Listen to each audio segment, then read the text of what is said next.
얼마 전에 유튜브를 보다가 그래블 바이크에 대한 내용을 소개하는 것들을 봤는데 생각보다 그래블 바이크를 부정적으로 보는 사람들이 많은 것 같더라고요. 그래서 저도 21년도부터 24년도 작년까지도 그래블 바이크를 많이 판매하고 저 자체가 그래블 바이크를 되게 많이 타고 좋아하기 때문에 제가 한번 그냥 편하게 얘기해보는 시간을 가져도 괜찮겠다 생각이 들어서 오늘도 한번 찍어 보도록 하겠습니다. 자, 일단 사진을 보면 이렇게 생긴 것이 보통 그래블 바이크를 제대로 표현한 자전거 중 하나입니다. 특히 한국에 잘 어울리는 스타일이고요. 다단이 되어 있고 타이어는 요건 45C가 들어가는데 제 생각엔 한 40C, 38C 요 정도 제품이 들어간 게 무난한 상품이라고 봅니다. 그리고 그래블 바이크의 특징으로는 좀 낮은 기어비 46에 30T 1134나 1136 같은 그냥 가장 큰 스프라켓 가급적이면 그렇게 쓰는 모델들이 대부분이고요. 이제 각 브랜드의 카본 모델들 경우 같은 경우에는 이렇게 좀 탑스톤에 이런 킹핀 같이 자기네 토창적인 기능을 넣어서 접지력 향상이나 충격 완화 같은 거에 신경을 썼다 이렇게 주장하는 것들이 그래블 바이크입니다. 이거는 이제 카본으로 된 모델이고요. 이렇게 보면 이제 알루미늄으로 만드는 자이언트 리볼트라는 모델인데 그래블 바이크의 특징 중 하나가 이제 이런 여기에도 보시면 물통 케이지 홀이 있어요.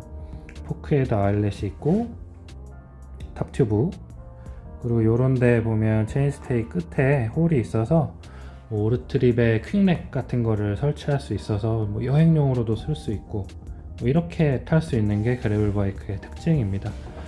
대부분 튜블리스를 지원을 하고요. 알루미늄으로 된 것도 좋은 그래블 바이크가 많이 있습니다. 특히 그래블 바이크는 꼭 카본을 고집할 필요가 없는 장르기도 해요.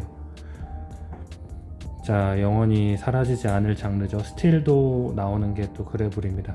이거는 코나에서 잠깐 수입됐던 로브라는 모델인데 저희는 굉장히 좋게 봤지만 사실 상품성이 더 좋아지려면 650보다는 700C를 넣었어야 한다라는 좀 아쉬움이 좀 있었던 모델이에요. 글로벌에서는 어떨지 몰라도 한국에서는 좀 이렇게 좀 오프로드 쪽이 보강된 모델들은 그렇게 인기가 있는 편은 아닌 것 같아요. 대중적으로 다양하게 누구에게나 소개할 수 있는 자전거는 700C에 한 38에서 40C 정도를 장착한 모델들이 될 것 같습니다. 여튼 이 모델 굉장히 저는 좋아했는데 흥행에는 별로 재미가 없었던 모델입니다. 크로멀리 소재로 그래블의 어떤 모습을 보여준 자전거고요. 이런 이제 CX로 쓰이던 프레임을 이렇게 그래블화해서 나온 모델들도 있어요. 이거는 이제 캐논데일의 슈퍼6 에보 SE라는 모델이었고 23년도쯤에 이제 완판되고 단종돼서 이제 새 모델이 나오게 되는데 얘는 약간 로드 친화적인 성향의 그래블 바이크예요. 이런 거는 다른 그래블보다는 조금 이런 아일렛이나 이런 지오메트리나 이런 게 조금 로드스럽고 실제로도 조금 그렇습니다. 조금 로드를 편하게 타려고 하는 사람, 로드지만 넓은 타이어를 원하는 사람, 이런 사람한테도 맞출 수 있는 그래블 바이크가 되겠습니다. 또 이제 그래블 바이크의 또 가장 끝단에는 이런 탑스톤 레프티 같은 모델도 있죠. 가장 오프로드에 좀 성격이 진하고 도로에서는 조금 불리하지만 비포장길에 가면 강한 힘을 낼 수 있는 그런 자전거입니다. 사실 자전거들을 쭉 보면 로드바이크나 MTB가 보통 취미로 즐기는 자전거의 끝쪽에 있는데요. 말 그대로 양쪽 끝단에 있죠.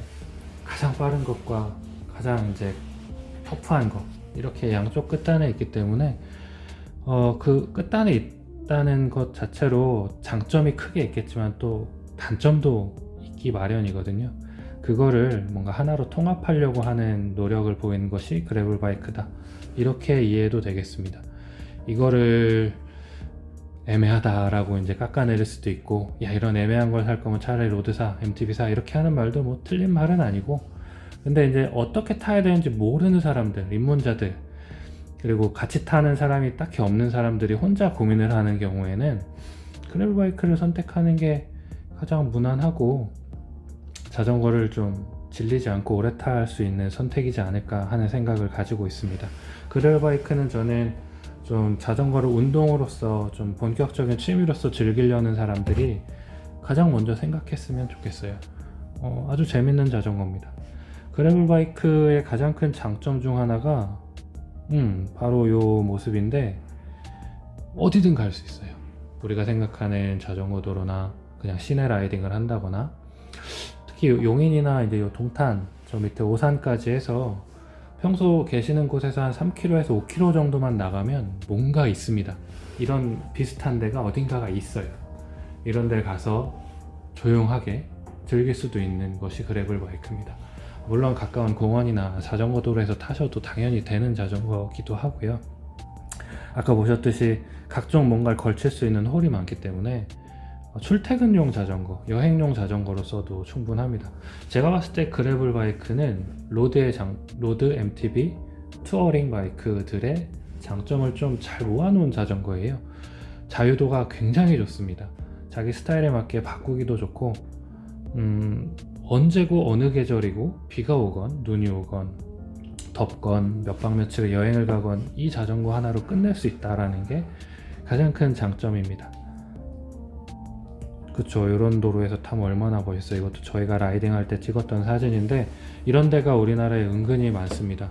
그 산에 보면 다 이렇게 등산로만 있는 게 아니라 그 산림 관리하는 사람들이나 그 소방 관련된 것들 때문에 이렇게 차가 다닐 수 있게 도로가 되어 있는 데들이 많아요. 찾아보면 굉장히 많습니다.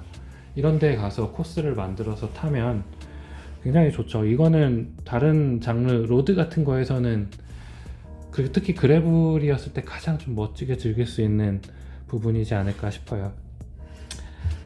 네, 이제 저희도 이렇게 사진을 찍고 이런 걸 보여드리고는 있지만 이렇게 타는 건 혼자 타는 건 좀 위험합니다. 이런 데에서 만약에 뭐가 잘못되면 도와줄 사람이 없어요. 여기는 1시간, 2시간 지나도 아무도 안 지나가는 경우가 많기 때문에 같이 즐기는 게 좋습니다. 물론 이제 동네에 있는 뒷산이나 뭐 이렇게 사람들이 좀 왔다 갔다 하는 뭐 도심의 아주 인근 지역에서는 이런 걱정까지는 안 하셔도 될 것 같고요. 뭐 아무튼 이렇게 타는 모습을 생각하면 너무 재밌는 자전거가 아닐까. 이런 부분을 모르셨던 분들도 이걸 봄으로써 그래블 바이크를 좀 긍정적으로 생각해 주셨으면 좋겠어요. 자, 이건 제가 타는 모습입니다. 이제 제 모습이 나오는데요. 복장에 대해서 말씀드리려고 합니다. 그래블 바이크는 이 드롭바 자전거가 기본 베이스기는 한데 이런 자전거를 타는데도 꼭 복장을 이렇게 자전거 타는 사람처럼 갖출 필요는 없어요.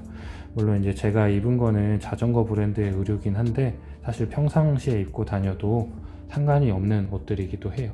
제 뒤에 계시는 분도 저희랑 같이 타시는 분인데 복장 편해 보이죠. 이렇게 입고 탈 수 있다는 것도 그래블 바이크의 장점이에요. 자, 이것도 저희가 같이 충주에 라이딩 갔을 때 찍은 사진인데 보시면 청바지를 입은 분도 있고 그냥 그 MTB에서 입을 법한 옷 쫄바지를 입은 사람도 있고 저도 쫄바지를 입고 상의는 좀 편하게 입고 이렇게 입고 탈 수 있다는 것도 그래블 바이크의 장점이에요. 이거는 로드바이크 생각해 보세요. 나가려면 각종 충전할 거는 이제 뭐 노내로 치고 복장 신고 클릿 신고 어기저기 걸어서 엘베 타고 계단 내려가고 이것부터 일이잖아요. 그래블 바이크는 그거에 그렇게 얽매이지 않아도 됩니다. 이런 부분부터 훨씬 접근성이 편해요. 자, 그럼 이제 이렇게 타려면 그래블 바이크 그냥 생긴 대로 그냥 출고한 대로 그냥 타셔도 되는데 조금 더 재밌게 타려면 가방 같은 걸 잘 다시는 게 좋습니다. 여기 보시면 이런 프레임백이나 여기 같은 경우는 이제 이런 새들백을 달았는데 새들백은 굉장히 큰 것들이 많죠. 이런 걸 달아주면 뭔가 산에 들어가서 이런 임도를 탈 때 뭔가 응급 상황이 생겼을 때 대처할 수 있는 걸 갖고 다닌다거나 지금 요 날은 비가 왔었는데 비가 오는 날에 대비해서 뭐 옷을 몇 벌 챙긴다거나 뭐 방수 자켓 같은 거를 이제 넣었다 뺐다 하는 용도로 하기도 하고 뭐 김밥이나 샌드위치 먹을 걸 좀 넣어 갖고 다니기도 하고 그렇게 탈 수가 있습니다. 가방을 잘 챙기는 게 그래블 바이크의 좀 묘미가 아닐까 싶어요. 이거는 좀 이제 투머치라고 볼 수도 있는데 보면은 이제 프론트랙을 달았죠. 보통 이제 이거를 피자렉이라고도 부르는데 이렇게 해서 가방을 얹어가지고 뭔가 제대로 된 휴대를 할 수 있는 것들입니다. 보통 이렇게 넥까지 다는 경우는 여행, 투어링 바이크 어떤 역할을 대체할 때 쓰는 거긴 한데 이렇게 임도 라이딩을 할 때는 그렇게 권장되진 않아요. 많이 무겁고 또 이 산에 들어가면 경사가 장난 아니기 때문에 이렇게 무겁게 세팅할 필요는 평소엔 사실 없습니다. 근데 이렇게 세팅을 했다라면 평상시에 동네에 산책 다니고 어딘가 나갈 때는 굉장히 좋겠죠. 뭐 짐을 수납하기가 워낙 좋으니까 이렇게 튜닝하는 것도 좋은 방법입니다. 그래블바이크는 이런 식으로 변형시킬 수 있다는 게 좋고요. 사실 다 제거하고 타이어를 얇게 바꾸면 로드의 느낌처럼 탈 수도 있는 겁니다. 아까 말씀드린 자율성이 아주 좋다라는 거, 그래블의 장점이죠. 그리고 이제 그래블바이크를 이제 재밌게 타려고 해서 이렇게 임도를 다니다 보면 문제가 되는 게 이제 바로 기업이에요. 우리나라 이제 K그래블이라고 표현을 해야 될 것 같은데, 한국에서는 그래블을 그래블처럼 즐기려면 기어비가 순정으로 나온 걸로는 좀 모자란 편입니다. 해외에서는 쭉 뻗은 비포장길이 많아서 평지를 빠르게 달리는 것도 재미있는 부분인데, 우리나라는 그런 데는 잘 없어요. 임도를 가서 타야 되기 때문에 이렇게 맨날 1단에 걸고 중내산에 페달링 해야 되는 것이 현실입니다. 물론 이제 구력이 있는 분들은 순정에서도 잘 견디는 경우가 많은데, 보통은 이 부분을 조금 만지게 됩니다. 저희가 이런 부분에 대해서 노하우가 좀 있는데요. 뭐 이렇게 울프투스라는 브랜드에서 나온 로드링크, 이런 건 뭐 다른 브랜드도 있어요. 이런 걸 이용해 가지고 트레일러를 길게 써서 이런 이제 큰 스프라켓으로 바꿔서 기어비를 확보하는 방법, 이런 게 있죠. 그리고 지금 위에 달린 요 렉은 오르트립의 퀵렉입니다. 10초 안에 제거할 수 있는 렉이죠. 굉장히 좋은 아이디어의 렉인데 이건 나중에 한번 소개해 보도록 할게요. 그리고 두 번째로는 기어비를 바꾸는 방법 중에 이제 두 가지잖아요. 뒤에를 키우든 앞을 줄이든. 저 같은 경우는 싱글 체인링 쓰는 자전거는 앞을 줄이는 게 맞다고 생각합니다. 앞을 줄이는 것만으로 웬만하면 되고, 사실 그래블바이크는 빨리 달리기 위한 목적이 우리나라에서는 거의 없기 때문에 작은 체인링으로서 좀 그 기어를 골고루 쓰게 되면서 낮은 기어비를 확보하는 이 방법이 좋다고 생각해요. 저도 제가 타고 있는 탑스톤 레프티 모델에도 체인링을 조금 작은 걸로 바꿔서 타고 있어요. 순정으로 한 1년 정도 탔는데 뭐 숨 넘어가는 장면이 몇 번 있었어 가지고 이걸로 바꾸고서 좀 편하게 타고 있습니다. 자, 그러면은 이제 뭐 이렇게 재밌게 탈 수 있는 겁니다. 이거 사진도 찍어주고 경치도 좋고 계절에 맞게 가면 너무 좋아요. 네. 그래블바이크 탈 때는 이렇게 웃는 사진이 되게 많습니다. 너무 신나요. 뭐 헉헉거리고 타더라도 로드의 그 헉헉거림과는 느낌이 많이 다릅니다. 자, 제가 가장 좋아하는 사진 중 하나입니다. 이것도 이제 충주에 갔을 때 오전 내내 비 맞고 이제 라이딩 끝나갈 때쯤이 되니까 비가 그쳤던 그때 모습인데 너무 좋죠. 네, 아주 기억에 남는 장면입니다. 이렇게 재밌게 탈 수 있는 자전거예요.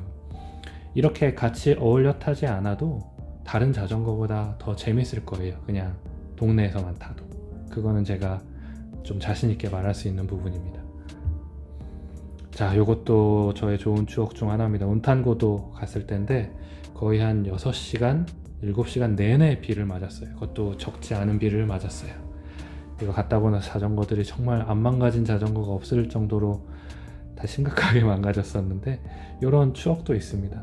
저희가 조금 터프하게 그래블을 좀 타는 편이라고는 생각하는데, 여기 오늘 사진을 따로 준비하진 않았지만 뭐 근교 용인에서 광주에서 좀 가까운 데서 편하게 탄 라이딩도 많이 있어요. 아무튼 이런 라이딩 그래블 카페나 이런 데들에서 종종 운영을 하고, 저희도 뭐 나중에 때가 되면 다시 운영을 하겠지만 올해는 먹고 사는 게 중요해서 올해는 일을 열심히 하는 걸로 컨셉을 잡았고, 나중에 기회가 되면 이런 라이딩을 다시 주최해서 진행을 해볼 생각입니다. 자, 이제 자이언트 같은 곳에서 그래블 폰도도 지금 2년 연속 운영을 했고 올해도 할 것 같아요.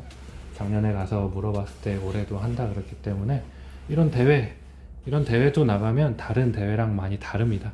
그란 폰도만 나가도 비경쟁이기 때문에 이렇게 막 빡센 분위기는 아닌데, 그래블 폰도는 더더욱 그런 게 아닙니다. 되게 자유롭고 즐기는 분위기고, 그리고 그래블 자전거 특성상 워낙 다양한 컨셉의 자전거들이 나오기 때문에 보는 재미도 쏠쏠해요.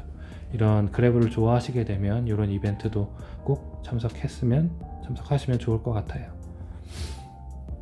자, 이런 모습. 이날은 라이딩 끝나고 계곡이 있는 곳을 종점으로 잡았는데 계곡에 그냥 옷 입은 채로 풍덩 들어가게 됩니다. 이런 게 아주 좋죠. 네. 이런 건 뭐 로드 라이더들도 할 수 있는데 일단 뭐 이게 이제 어쨌든 그래블이 주는 자유도, 자연스러움, 자유로움 뭐 이런 것 같습니다.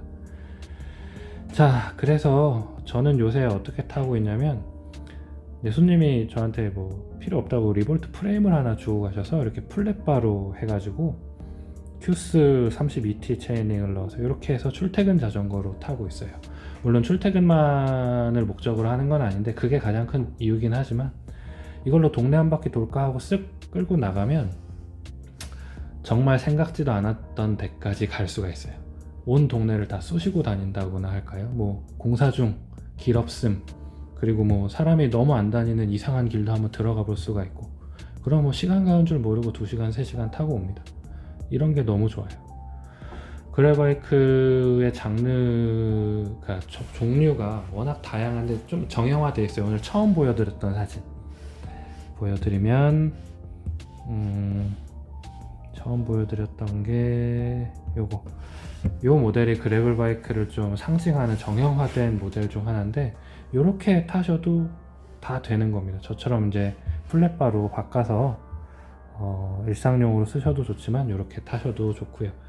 다양한 걸 할 수 있고 편하게 입을 수 있고 그리고 내가 가보지 못했던 곳을 갈 수 있고 전혀 새로운 느낌의 라이딩을 할 수 있다는 점 그래블바이크의 매력입니다. 오늘은 좀 제가 즐겼던 부분을 중심으로 그래블바이크의 좀 재미 너도 좀 즐겨봐. 좀 이 장르가 이렇게 조금 침체기로 가기에는 좀 아쉬워라는 느낌이 좀 있어서 소개를 해봤어요. 그래블바이크가 한 21년, 22년 요때쯤 확 좀 분위기를 타다가 요새 불경기이기도 하고 자전거는 로드 MTB가 사실 근본이라고 할 수 있기 때문에 다시 좀 그쪽으로 돌아가는 것 같은데 여전히 그래블바이크는 바뀐 게 없죠. 매력이 있는 자전거예요. 저는 대부분의 사람들이 그래블바이크는 경험을 해봤으면 좋겠어요. 자전거를 갈 때까지 가본 사람들도 세컨차로 한번 영입을 해봤으면 좋겠고 그리고 아까 서두에 말씀드린 것처럼 완전 초보자, 완전 초보인 분들도 그래블바이크로 시작을 하면 기대하지 않았던 즐거움을 느낄 수 있는 그런 장르가 아닐까 싶습니다. 자, 오늘은 그래블바이크에 대해서 얘기를 해봤고요. 올해는 제가 그래블바이크를 판매에 많이 신경 쓰지는 못할 것 같아요. 하지만 이제 그래블바이크 구입에 대해서 궁금하거나 어떤 제품 비교에 있어서 좀 물어볼 게 있다 그러면 저희 매장으로 문의 주세요. 언제든지 안내 드리겠습니다. 감사합니다.